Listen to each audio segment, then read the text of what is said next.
এখন আমরা দেখব একটা সার্কিটে যদি একই সাথে শ্রেণী সমবায় এবং সমান্তরাল সমবায় থাকে তখন আমরা কিভাবে সম্পূর্ণ সার্কিটের একটা তুল্য রোধ নির্ণয় করব, অর্থাৎ সম্পূর্ণ সার্কিটকে একটা সিঙ্গেল রেজিস্ট্যান্সে নিয়ে আসব।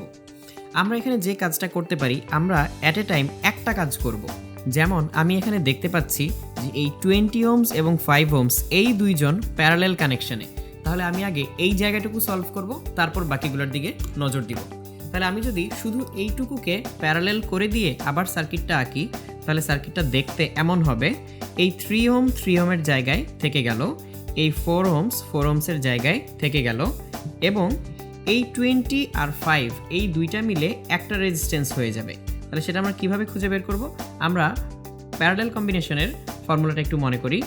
1/R ছিল 1/R1 প্লাস 1/R2। তাহলে এখানে যে রেজিস্ট্যান্সটা হবে সেটা হবে 1/20 প্লাস 1/5 হোল ইনভার্স, এরকম। তাহলে এটা করলে আমরা পাবো 4। তাহলে এই রেজিস্ট্যান্সটা হয়ে যাবে 4। তাহলে আমরা দেখতে পাচ্ছি এই 20 আর 5 প্যারালেল হয়ে যাচ্ছে 4। এবং এখানে একটা বিষয় লক্ষণীয় যে প্যারালেল কম্বিনেশন করে আমরা যে তুল্য রোধটা পাচ্ছি সেটা কিন্তু নিজ নিজ রোধগুলোর চেয়ে কম। এখানে 20 আর 5 ছিল এবং প্যারালেল করার পরে হয়ে গেল 4। তাহলে এখন এই নতুন সার্কিটে আমরা দেখতে পাচ্ছি এই 4 এবং এই 4 ওহমস এখন প্যারালেল। তাহলে আমরা চাইলে এই দুইটাকে আবার একটা রেজিস্ট্যান্সে পরিণত করতে পারি। তাহলে এই দুইটাকে যদি আমরা একটা রেজিস্ট্যান্সে পরিণত করে আরেকটা নতুন ছবি আঁকি, তাহলে ছবিটা দেখতে হবে এরকম। আমরা 3 এর জায়গায় 3 রেখে দিচ্ছি এবং এই দুইটা 4 এর বদলে আমরা একটা রেজিস্ট্যান্সে নিয়ে আসব।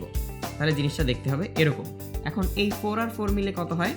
1/4 প্লাস 1/4 হোল ইনভার্স। তাহলে এখানে আমরা পাবো 2।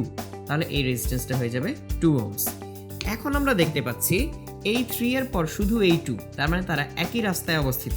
তাহলে একটাই যেহেতু রাস্তা, এই দুজনের ভিতর দিয়ে একই কারেন্ট যাবে। তাহলে আমরা বলতে পারি এই 3 এবং 2 সিরিজ কানেকশন বা শ্রেণী সমবায়ে অবস্থিত। তাহলে এই শ্রেণী সমবায়ের তুল্য রোধ হচ্ছে দুইটা রোধের যোগফল।